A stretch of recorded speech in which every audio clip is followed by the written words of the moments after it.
नमस्कार दोस्तों, मैं जीत एक बार आप सभी मित्रों का पुनः स्वागत करता हूं आपके अपने यूट्यूब चैनल जीत एस एकेडमी 2.0 पर। तो कैसे हैं आप सब? उम्मीद है सब लोग स्वस्थ होंगे, मस्त होंगे और बेहतर होंगे। तो आज जो हिस्ट्री क्लास है, यानी प्राचीन भारत की इतिहास में, यानी प्राचीन इतिहास में आज हम टॉपिक लेके आए हैं महाजनपद काल। कौन सा? महाजनपद काल। जैसा कि ये टॉपिक वेरी वेरी इंपॉर्टेंट है, इसको क्वेश्चन के थ्रू आराम से इसको कवर करेंगे वन बाय वन करके, ऑल वन डे एग्जाम के लिए। तो चलो आज का टॉपिक आज हम अपना स्टार्ट करते हैं, ठीक है। तो पहले क्वेश्चन के थ्रू ही इसको डिस्कस करेंगे, ऑप्शन बाय ऑप्शन। तो देखते हैं, यदि यहाँ से एक क्वेश्चन बनता है कि यदि आपसे कोई भी व्यक्ति पूछे कि महाजनपद काल का समय क्या है, महाजनपद काल का समय क्या है, तो 600 ईसा पूर्व से लेकर 325 ईसा पूर्व तक, 600 ईसा पूर्व से लेकर 325 ईसा पूर्व तक का समय क्या कहलाता है? तो महाजनपद काल का समय कहलाता है, ठीक है। इतनी बात याद रही। अब बात करते हैं इसमें कि महाजनपद काल, ठीक है। तो उस समय क्वेश्चन के थ्रू ही चलो लेते हैं। तो पहला क्वेश्चन हमारा क्या कहता है कि पहला क्वेश्चन कहता है कि सूची फर्स्ट को सूची सेकंड से मिलाना है, ठीक है। तो 16 महाजनपद के आसपास थे। कितने थे महाजनपद काल में? 16 महाजनपद, ठीक है। तो उनमें से इनकी एक तरफ महाजनपद काल दिए गए हैं और एक तरफ राजधानी दी गई है। इनको क्या करना है? मैच करना है। तो थोड़ा सा समझ लीजिएगा, फिर बाद में मैच करते हैं। जैसे कि टॉप में पड़ता है अफगानिस्तान, बात समझिएगा और पेन कॉपी लेकर बैठिएगा।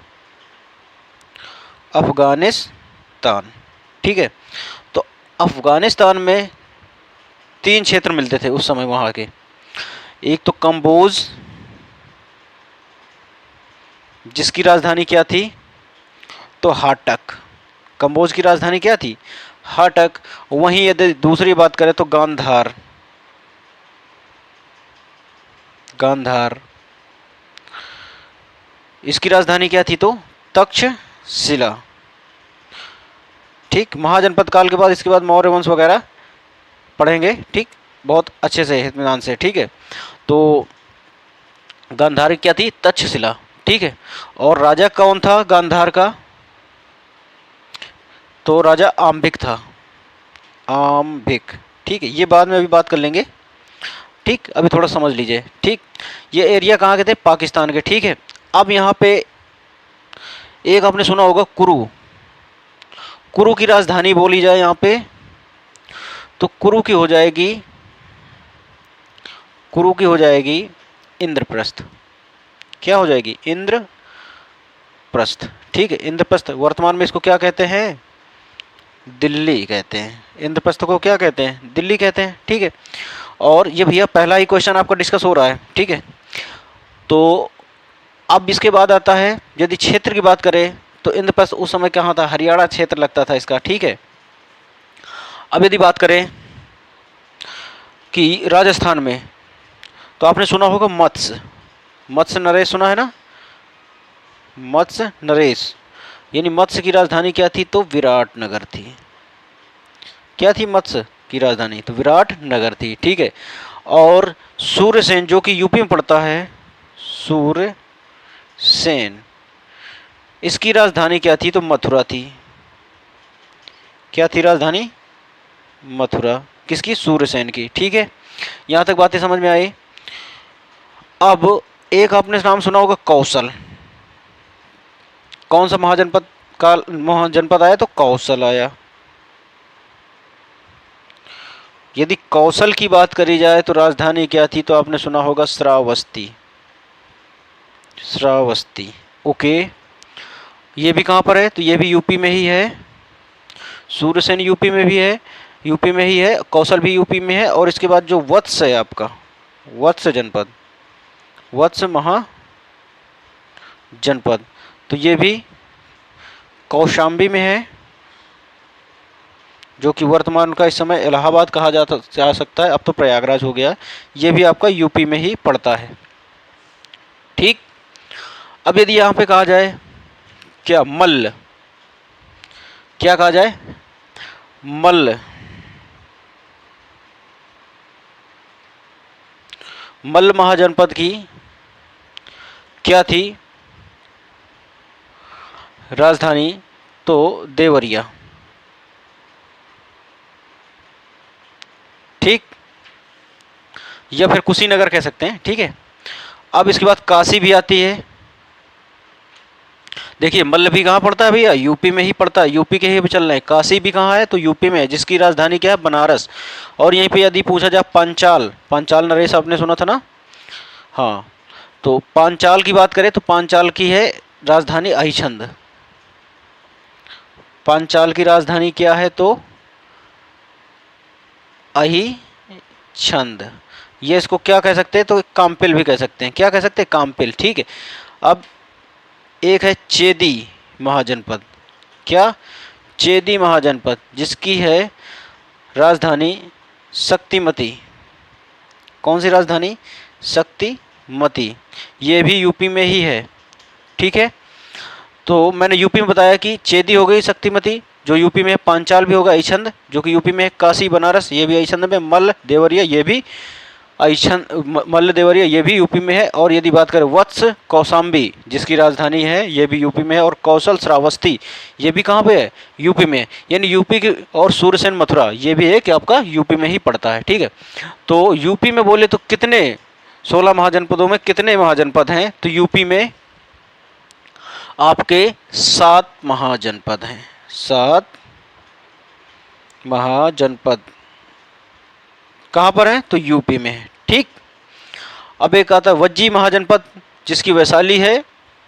ठीक है, वैशाली कहाँ पर है, बिहार, तो जैसी बात है इसका क्षेत्र बिहार हो जाएगा। और फिर इसके बाद आता है सबसे शानदार मगध महाजनपद, जिसकी राजधानी क्या थी, पाटलिपुत्र, सबको पता होगा। और इसके बाद अंग आता है, अंग की राजधानी क्या है, तो चंपा है, चंपा का अंग, ऐसे करके इसको याद कर सकते हैं। ठीक, और यहीं पे यदि बात करी जाए तो आवंती की राजधानी उज्जैनी या माहेश्मती कह सकते हैं। ठीक है, और अस्मक की राजधानी प्रतिष्ठान है। अस्मक या अस्मत की राजधानी क्या है, प्रतिष्ठान है। ये हो गए आपके 16 महाजनपद। ठीक, जो अस्मक है, इससे अगर क्वेश्चन बनाएगा तो कहेगा दक्षिण भारत का एकमात्र महाजनपद कौन है, तो अस्मत। कहाँ पड़ता है इस समय वर्तमान में, तो आप कह सकते हैं महाराष्ट्र में। ठीक है, दक्षिण भारत का एकमात्र महाजनपद। ठीक है, इतनी हो गई महाजनपद की। अब देखते हैं, अब मैचिंग खेलते हैं पहले प्रश्न के साथ में। ठीक है, यदि क्लास अच्छी लगे तो लाइक शेयर करते चलिएगा मेरे दोस्त। तो अब बात कर लेते हैं यहाँ पे, पहला क्वेश्चन क्या कह रहा है, तो गांधार किसकी, गांधार की राजधानी, तो मैंने अभी बताया गांधार की राजधानी क्या थी, तो तक्षशिला थी। बिल्कुल सही, यानी एक का चौथा ऑप्शन सही, विकल्प सही हो जाएगा। ठीक है, और सूर्यसेन की क्या बताया, तो मथुरा बताया, यानी बी का 1 सही हो जाएगा। और बताया मैंने वत्स, वत्स कहाँ की राजधानी है, तो कौशाम्बी की वत्स राजधानी है। और बचा कौशल, क्या बचा, कौशल या कौशल, जिसकी राजधानी क्या है, श्रावस्ती। ठीक है, यानी 1 का 4 और बी का 1, 1 का 4 बी का 1, ऑप्शन नंबर ए में भी है, सी में भी है।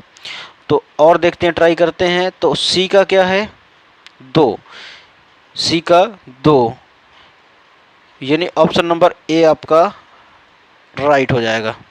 ठीक है, अब बढ़ते हैं नेक्स्ट क्वेश्चन की तरफ। हमारा नेक्स्ट क्वेश्चन क्या कहता है, क्वेश्चन नंबर 2। क्वेश्चन नंबर 2 कहता है कि हर्यक वंश के किस शासक को कुड़िक कहा जाता है। हर्यक वंश के किस शासक को कुड़िक कहा जाता है, तो उदयन को क्या कहा जाता है, उदयन को क्या कहते हैं, कुड़िक के नाम से भी जाना जाता है। ठीक है, तो इसका जवाब आपका क्या सही हो जाएगा, option number B is right हो जाएगा। ठीक, अब जो क्वेश्चन नंबर हरिवंश यानी दूसरे का सेकंड का बी नंबर सही हो जाएगा। और तीसरा कहता है किस शासक ने गंगा एवं सोन नदियों के संगम पर पाटलिपुत्र नामक नगर स्थापना करी। तो ये भी आपकी किसकी बात हो रही है, तो ये भी उदयन की ही बात हो रही है। ठीक है, उदयन ने क्या किया था कि गंगा एवं सोन नदियों के संगम पर पाटलिपुत्र नामक नगर की स्थापना की थी। ठीक है, जिसकी राजधानी इस समय पाटलिपुत्र किसकी राजधानी है, तो आप लोगों को मैंने अभी बताया जो कि पाटलिपुत्र राजधानी किसकी है, तो ये मगध वंश की। ठीक, अब यदि बात करते हैं यहाँ पे क्वेश्चन नंबर चौथा क्या कहता है उसको देखते हैं।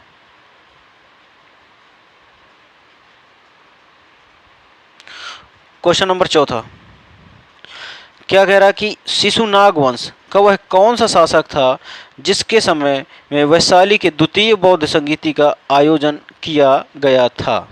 उसे काकवर्ण के नाम से भी जाना जाता है। बहुत ही अच्छा शानदार क्वेश्चन है। तो आपके चौथे का जो जवाब हो जाएगा, तो यदि बात करें यहाँ पे, तो जैसा कि आप सभी जानते हैं कि द्वितीय बौद्ध संगीति किसके समय हुई थी, तो कालाशोक के समय हुई थी। ठीक है, उस समय वहाँ का राजा कौन था, कालाशोक था। ठीक है, स्थान की बात कर रहा है तो वैशाली। ठीक, अब यहाँ पे यदि बोला जाए कि बौद्ध संगीतियाँ, तो जैसा कि बौद्ध संगीति की यदि समय की हम बात करें यहाँ पे किसकी, प्रथम बौद्ध संगीति, कितनी बौद्ध संगीतियाँ हुई, तो 4 बौद्ध संगीतियाँ हुई। कब कब हुई, तो 483 में एक हुई, फिर दूसरी 383 में हुई, फिर तीसरी हुई 255 में, और चौथी हुई प्रथम शताब्दी में। ये आपका समय हो गया प्रथम शताब्दी में। ठीक, अब पूछेगा, ये तो आपका समय हो गया। ठीक है, पूछेगा कि कहाँ पर हुई थी। पहली हुई थी राजगीर पर। ठीक, और दूसरी यदि बात करें तो अभी आपको बताया वैशाली में हुई थी। और यदि तीसरी की बात करें तो पाटलिपुत्र में होती है, पाटलिपुत्र में होती है। और यहीं पे यदि चौथी की बात करें तो कश्मीर में होती है। कहाँ पर, कश्मीर में यदि बोला जाए तो एक नाम आएगा कुंडल वन में। क्या, कुंडल वन में। कहाँ कुंडल वन कहाँ पड़ता है, तो कश्मीर में पड़ता है। ठीक है, इतनी बात हो गई, समय हो गया और स्थान हो गया। अब यहीं पे यदि राजा पूछने लगे कि उस समय राजा कौन था, जब पहली बौद्ध संगीति हुई थी 483 में, तो उस समय राजा था अजातशत्रु। अजातशत्रु, क्या, अजातशत्रु, जिसको किस नाम से जानते हैं, तो कुड़िक के नाम से भी जानते हैं। किसको, अजातशत्रु को कुड़िक के नाम से भी जानते हैं। ठीक है, अब यदि बात करें यहाँ पे दूसरे की, तो दूसरे की अभी जैसा कि ऑप्शन में ही पता चला, इसका दूसरे का नाम था कालाशोक। क्या नाम था, कालाशोक, कालाशोक। ठीक, क्या नाम था, कालाशोक, जिसको काकवर्ण भी कहते हैं। ठीक, अभी ये क्वेश्चन में हमने पढ़ा। अब बात करते हैं यहाँ पे तीसरी जब बौद्ध संगीति हुई 255 ईस्वी में, ईसा पूर्व में, तो उस समय राजा था अशोक। कौन था, अशोक। ठीक है, अब जब यदि चौथी बौद्ध संगीति का समय आएगा जो कि प्रथम शताब्दी में हुई थी, ठीक है, तो कहाँ पर हुई थी, कश्मीर यानी कुंडल वन में हुई थी। तो उस समय राजा था कनिष्क। कौन राजा था, कनिष्क। ठीक है, जिसको द्वितीय अशोक भी कहते थे। किसको, कनिष्क को द्वितीय अशोक भी कहा जाता है। इतनी बात समझ में आई। अब वहाँ पे पूछ सकता है कि वहाँ पे उस समय जब ये हो रही थी बौद्ध संगीति, तो मतलब कोई पुरोहित भी होगा, तो पुरोहित से क्वेश्चन बनेगा कि प्रथम शताब्दी में पुरोहित कौन था। तो राजा अजातशत्रु थे, जिनको कुड़िक के नाम से जाना जाता था। तो उस समय पुरोहित की बात करें तो महाकाश्यप थे। कौन थे, महाकाश्यप। और यदि पूछे जाए कि 383 में, जो कि वैशाली में द्वितीय बौद्ध संगीति हुई थी, जिस समय राजा कालाशोक था या काकवर्ण था, ठीक है, तो उस समय कौन थे, पुरोहित या अध्यक्ष की पूछेगा तो सावक मीर बताएंगे आप। क्या, सावक मीर। ठीक है, कॉपी में नोट डाउन करिए बहुत अच्छे से। ठीक है, और यदि तीसरी नंबर की बात करेगा तो 255 में आप बताएंगे कहाँ पर हुई थी, तो पाटिल पुत्र में हुई थी। और यहाँ के राजा कौन थे, तो अशोक थे। और यहाँ के पुरोहित पूछे या अध्यक्ष पूछे तो आप बताएंगे मौखली पुत्तिस। क्या, मौखली पुत्तिस। ओके, और बचा लास्ट, यानी प्रथम शताब्दी में चौथी हुई थी बौद्ध संगीति। और कहाँ हुई थी, कश्मीर कुंडल वन में। राजा कौन था, तो कनिष्क। और यदि उस समय पूछे तो पुरोहित थे वसुमित्र। कौन थे, वसुमित्र। ठीक है, लेकिन उस समय क्या हुआ कि अश्वघोष को बिहार से उठा लाए थे। कौन, राजा कनिष्क। ठीक है, तो उठा लाए थे और अश्वघोष को वसुमित्र से इन्होंने क्या अधिक योग्य भी माना था। तो उसके बाद ये लोग क्या बौद्ध संगीति के अध्यक्ष उपाध्यक्ष कौन बन गए, तो उपाध्यक्ष उस समय बन गए अश्वघोष। ठीक है, ठीक है, इतनी बात समझ में आई। ठीक, अब बात कर लेते हैं हम नेक्स्ट क्वेश्चन की। तो हमारा नेक्स्ट क्वेश्चन है क्वेश्चन नंबर 5। क्या कहता है, इसको समझते हैं अच्छे से। क्वेश्चन नंबर 5 कहता है कि 323 ईसा पूर्व सिकंदर महान की मृत्यु हुई थी। बहुत ही अच्छा शानदार क्वेश्चन है। 323 ईसा पूर्व सिकंदर महान की मृत्यु कहाँ पर हुई थी, तो सबको पता है कि बेबीलोन में हुई थी। ठीक है, बेबीलोन में हुई थी। ठीक, यानी option number B is right हो जाएगा। क्वेश्चन नंबर 6 कहता है कि सिकंदर महान एवं पोरस, जिसको पुरु भी कहते हैं, की सेनाओं में ने निम्नलिखित में किस नदी के आमने सामने वाले तटों पर पड़ाव डाला हुआ था। यानी तो किस नदी की बात कर रहे हैं यहाँ पे, तो जो झेलम नदी है वहाँ पर आमने सामने इन्होंने दोनों सेनाओं ने क्या डाला था, पड़ाव डाला था और फिर युद्ध हुआ था। ठीक है, फिर इसके बाद की बात करते हैं यहाँ पे। क्वेश्चन नंबर 7 कहता है कि किस प्रकार का मृदभांड, जिसको पॉटरी भी कहते हैं, भारत में द्वितीय नगरीकरण या शहरीकरण के प्रारंभ का प्रतीक माना जाता है। एसएससी एमटीएस 2002 का क्वेश्चन हुआ है। तो इसका जवाब आपको सही हो जाएगा, जो काले पालिशकृत बर्तन थे उनको क्या माना गया है, द्वितीय नगरीय शहरीकरण के प्रारंभ का प्रतीक माना गया है। यानी option number C is right हो जाएगा इसका। फिर है क्वेश्चन नंबर 8। क्या कहता है, इसको समझते हैं अच्छे से। क्वेश्चन नंबर 8 कहता है कि पाली ग्रंथों में गांवों के मुखिया को क्या कहा जाता है। पाली के ग्रंथों में गांव के मुखिया को क्या कहा जाता है, तो यदि ऑप्शन की बात करें तो ग्रामक कहते हैं, बी कहता है भोजक कहते हैं या ग्राम भोजक कहते हैं, सी कहता है ज्येष्ठक कहते हैं, डी कहता है ग्रामपति कहते हैं। तो आपका 8 का जवाब सही हो जाएगा भोजक। क्या कहते हैं, भोजक। यानी option number B is right हो जाएगा, जिसमें पाली ग्रंथों में गांवों के मुखिया को क्या कहते हैं, तो भोजक कहते हैं। क्वेश्चन नंबर 9 कहता है कि उज्जैन का प्राचीन नाम क्या था। तो क्वेश्चन नंबर 9, उज्जैन का प्राचीन नाम क्या था। तो अरे, तो इससे अच्छा उज्जैन की आप लोगों ने सुना होगा आवंतिका। क्या सुना होगा, आवंतिका। ठीक है, यदि क्या है यहाँ पे आवंती, मतलब जो उज्जैन जो थी, जिसको माहेश्मती के नाम से जानते हैं, तो उज्जैन की क्या थी, वो राजधानी थी। ठीक है, तो इसका विकल्प नंबर क्या सही हो जाएगा, ए सही हो जाएगा। ठीक है, अब यदि तक्षशिला कहता है तो गांधार हो जाता है इसमें। ठीक है, अब बढ़ते हैं हम आगे। क्वेश्चन नंबर 10 कहता है कि नंद वंश के संस्थापक कौन थे। तो आप लोगों ने बहुत ज़्यादा सुना होगा धागिड़धा। ठीक है, तो उन्हीं बंधु हैं ये, यानी कौन थे, महापदम नंद। ठीक है, इसके बाद आते हैं घनानंद। ठीक, इतनी बात समझ में आई, यानी option number A is right हो जाएगा। फिर बढ़ते हैं क्वेश्चन नंबर 11 की ओर। क्वेश्चन नंबर 11 कहता है कि यूनान या ग्रीक लेखकों द्वारा अग्रमीज या जैंड्रमीज कहा गया है। किसको कहा गया है, ये क्वेश्चन बताना है आपको। तो अग्रमीज और ये जैंड्रमीज एक ही प्राणी था जिसको कहा गया, वो है घनानंद। बहुत ही क्रूर शासक था ये। ठीक, अब बढ़ते हैं नेक्स्ट क्वेश्चन की तरफ। क्वेश्चन नंबर 12 क्या कहता है, देखते हैं। कहता है कि प्राचीन भारत में पहला विदेशी आक्रमण किनके द्वारा किया गया था। बहुत ही शानदार क्वेश्चन है। तो सर्वप्रथम ईरानियों द्वारा ही पहला आक्रमण किया गया था, यानी ऑप्शन नंबर ए इसका राइट हो जाएगा। फिर पढ़ते हैं क्वेश्चन नंबर 13।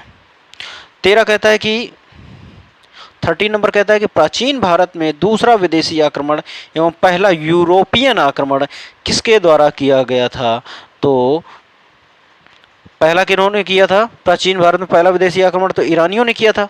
ठीक है, हमें निकालना है तो दूसरा आक्रमण की बात करना है। ठीक है, तो जाहिर सी बात है ईरानियों ने किया, इसके बाद दूसरा आक्रमण किसने किया, तो यूनानियों ने किया। ठीक है, यानी बी ऑप्शन इसका राइट हो जाएगा, पहले ईरानियों ने, दूसरा यूनानियों ने। ठीक, अब है क्वेश्चन नंबर 14 कहता है कि ईरान के हखमनी वंश के किस शासक ने भारतीय भूभाग को जीतने के बाद उसे फारस साम्राज्य का 20वां प्रांत छत्रपी बनाया। तो 14 का आपका जवाब सही हो जाएगा, जो डेरियस राजा था। कौन सा राजा था, डेरियस, राजा डेरियस के द्वारा। ठीक है, यह इसको क्या कहते थे, दाए बाहु सेकंड भी कहते थे, दाए बाहु फर्स्ट कहते थे, क्या दाए बाहु फर्स्ट के नाम से भी जाना जाता था। अब बात करते हैं यहाँ पे क्वेश्चन नंबर 15 की। क्या कहता है कि हाइडे स्पीस,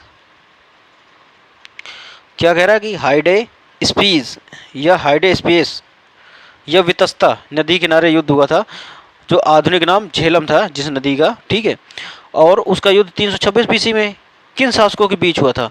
तो बहुत ही शानदार क्वेश्चन है, बहुत ही इंपॉर्टेंट क्वेश्चन है। तो आपका 15 का जवाब सही हो जाएगा, पोरस और सिकंदर के मध्य। तो पोरस और, यानी ऑप्शन नंबर ए आपका राइट हो जाएगा। ठीक है, बढ़ते हैं नेक्स्ट क्वेश्चन की ओर। तो नेक्स्ट क्वेश्चन कहता है कि सिकंदर ने भारत पर आक्रमण कब किया। सिकंदर ने भारत पर आक्रमण कब किया।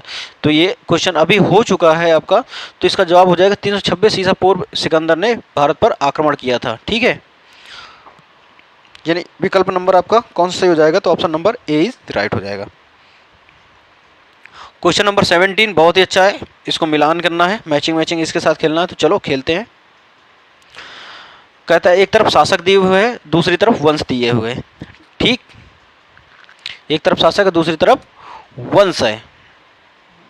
तो इसके ऑप्शन भी देखते हैं, फिर इसमें मैचिंग खेलते हैं हम लोग। ठीक,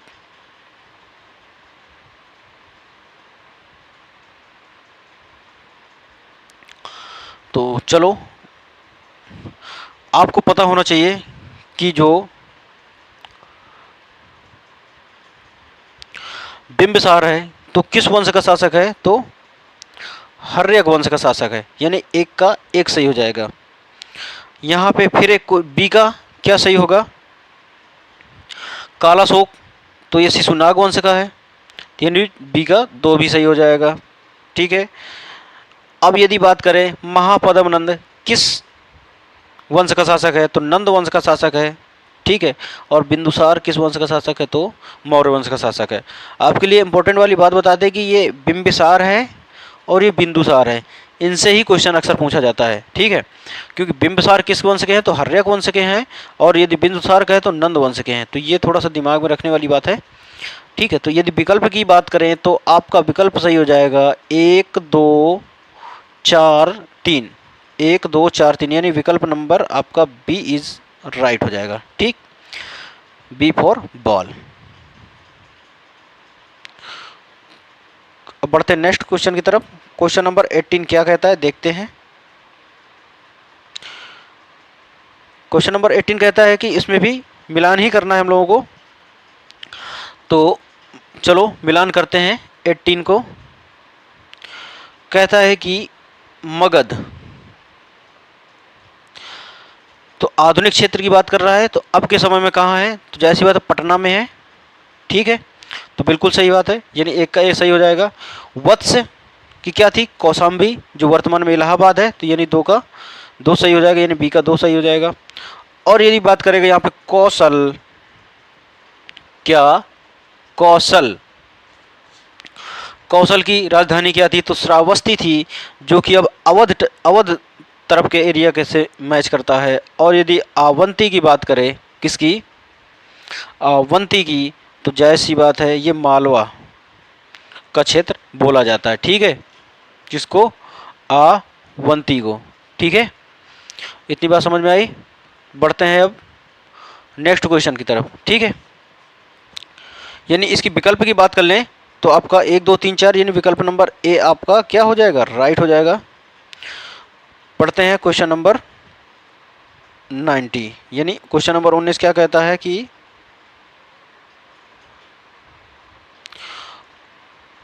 क्वेश्चन नंबर 19 कहता है कि मगध की प्रथम राजधानी कौन सी थी। मगध की पहली राजधानी बताना है। तो विकल्प की बात करें, ऑप्शन नंबर कहता है ए कहता है पाटलिपुत्र थी, बी कहता है वैशाली थी, सी कहता है राजगृह थी, डी कहता है चंपा थी। तो अभी आपको मैंने बताया कि मगध की राजधानी कौन थी, तो राजगृह प्रथम राजधानी थी, यानी ऑप्शन नंबर सी आपका सही हो जाएगा। ठीक है, इतनी बात समझ में आई। क्वेश्चन नंबर 20 की ओर बढ़ते हुए देखते हैं क्या कहता है। कहता है कि किस शासक द्वारा सर्वप्रथम पाटलिपुत्र की राजधानी के रूप में चयन किया गया। किस शासक द्वारा सर्वप्रथम पाटलिपुत्र का राजधानी के रूप में चयन किया गया। तो इसका जवाब की यदि बात करें हम,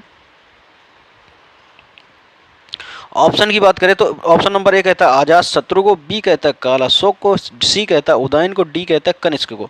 तो 20 का आपका जवाब सही हो जाएगा। उदयन ने क्या किया था, सर्वप्रथम पाटलिपुत्र को राजधानी बनाया था, राजगृह को छोड़ करके, ट्रांसफर करके। ठीक है, अब बात करते हैं यहाँ पे क्वेश्चन नंबर 21। क्वेश्चन नंबर 21 क्या कहता है। क्वेश्चन नंबर 21 कहता है 16 महाजनपदों की सूची उपलब्ध है। तो 16 महाजनपद का उल्लेख किस महाग्रंथ से मिलता है, तो महाभारत से मिलता है। थोड़ा सा समझिएगा। ऑप्शन नंबर ए कहता है महाभारत से मिलता है, बी कहता है अंगुत्तर निकाय से मिलता है, सी कहता है छंदोयोग उपनिषद से मिलता है, डी कहता है संयुक्त निकाय से मिलता है। तो आपको बता दें कि जो 16 महाजनपद हैं, महाजनपद हैं, इनकी जो जानकारी मिलती है हमको 2 ग्रंथों से मिलती है, ये 2 किताबों से मिलती है। एक है बौद्ध धर्म की किताब, एक है जैन धर्म की किताब। ठीक है, थोड़ा सा समझिएगा बस। ठीक है, यदि बौद्ध धर्म की बात करें तो हम अंगुत्तर निकाय को टिक करेंगे, अंगुत्तर निकाय। ठीक, और यदि जैन धर्म की बात करेगा तो भगवती सूत्र की बात करें हम, किसकी, भगवती सूत्र की बात करेंगे। इतनी बात समझ में आई। तो अब देख लेते हैं क्वेश्चन क्या कहता है। 16 का कहता है कि 16 महाजनपद में से किसकी सूची मतलब किससे मिलती है। ठीक है, तो ऑप्शन नंबर विकल्प नंबर बी यानी अंगुत्तर निकाय सही हो जाता है। यहीं पे यदि भगवती सूत्र भी होता तो आपको दोनों विकल्प ही सही होते। ठीक है, तो उम्मीद करता हूँ समझ में आ गया होगा। अब यदि हम बात करें यहाँ पे क्वेश्चन नंबर 22 की, क्वेश्चन नंबर 22 क्या कहता है इसको देखते हैं। क्वेश्चन नंबर 22 कहता है कि निम्नलिखित में से मगध का कौन सा राजा सिकंदर महान का समकालीन था। यानी सिकंदर जिस समय राज कर रहा था उस समय मगध में कौन सा राजा क्या कर रहा था, राज कर रहा था। ठीक है, तो 22 का उस समय की बात है जब सिकंदर आया था, तो उस समय मगध का राजा कौन था। तो आपके 22 का जवाब सही हो जाएगा, घनानंद था। क्योंकि उस समय चाणक्य गए थे तक्षशिला से होते हुए कि क्या जो सिकंदर है भारत में एंट्री मार चुका है, जिसने पोरस को हरा दिया है, और इसके बाद कहाँ पे आने वाला है, तो मगध क्षेत्र में आने वाला। लेकिन उस समय घनानंद क्या थे, शराब के नशे में धुत थे, और जैसे ही देखा किसको, चाणक्य को, तो इन्होंने चोटी पकड़ के उनको बाहर फेंका दिया था। कह रहा था कि मेरे ब्राह्मण लोग क्या मेरे राज्य में नहीं आ सकते, और उनको बाहर कर दिया था। तभी क्या चाणक्य ने कसम खाई और घनानंद को बर्बाद कर दिया और मगध क्षेत्र अपने आसीन में ला दिया, जो कि चंद्रगुप्त के थ्रू। ठीक है, अब बात करते हैं यहाँ पे क्वेश्चन नंबर 23 क्या कहता है, प्रथम मगध साम्राज्य का उत्कर्ष किस सदी में हुआ है। तो जो 6ठी सदी चल रही थी, छठी सदी, अभी मैंने बताया 600 ईसा पूर्व से लेकर के, मैंने पहले स्टार्टिंग में ही बात करी है, 600 ईसा पूर्व से 325 ईसा पूर्व तक की। ठीक है, तो आपका विकल्प नंबर 20 सही हो जाएगा। क्वेश्चन नंबर 24 क्या कहता है, इसको देख लेते हैं। बहुत ही अच्छा क्वेश्चन है। क्वेश्चन कहता है 24 कहता है सिकंदर भारत में सफलता के निम्न कारण थे। सिकंदर की भारत में सफलता के निम्न कारण थे, क्या था? यदि बात करें हम ऑप्शन की,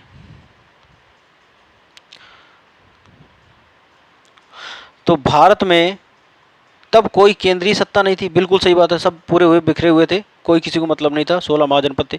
ठीक है, उस समय।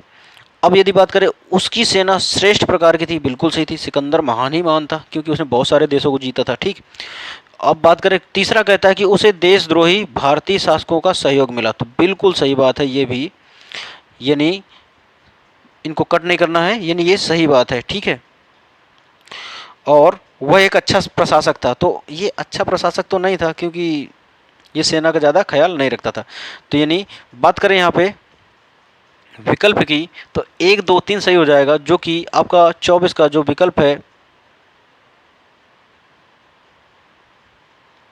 अच्छा प्रशासक था, तो ये भी आपका सही होगा। ठीक है, अच्छा प्रशासक नहीं होता तो ज़्यादा बड़ी वो सेना नहीं इकट्ठा कर पाता। ठीक है, यानी ये भी विकल्प आपका सही होगा। ठीक है, ये चौथा भी सही हो जाएगा, तो यानी option number D is right हो जाएगा आपका। तो आज की क्लास यहीं पे समाप्त करते हैं। क्लास कैसी लगी कमेंट बॉक्स में ज़रूर बताइएगा, और यदि क्लास अच्छी लगे तो लाइक शेयर कर दीजिएगा। तो चलो मिलते हैं कल फिर से अपने पुनः समय पर। तो सभी मित्रों को जय हिंद।